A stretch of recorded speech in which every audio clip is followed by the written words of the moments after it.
Hello guys, good afternoon. Well, nagluto ko ngayon ng kare-kare. Yun ang recipe namin ngayon. Talagang kung ano yung makita ko talaga sa Facebook, talagang binibili ko para lutuin. So yan guys, tanghali na. So nagpe-prepare ako ng pagkain namin ng aking asawa. So yan po, kakain na kami. So yan, ano pa kami ng coke para mas masarap yung...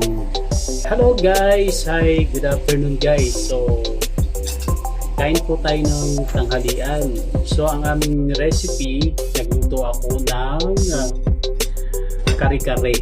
So, kare-kare naman ang recipe namin ngayon. Yan.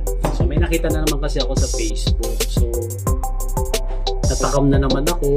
So, ginawa ko, namalengke ako tapos nagluto ako. Yan guys. So kung makikita nyo, yan o, ang taba-taba ng baboy. Tsaka may laman din. Ay, baka pala, sorry. Baka. So yan guys, kain tayo guys. Thank you sa panonood.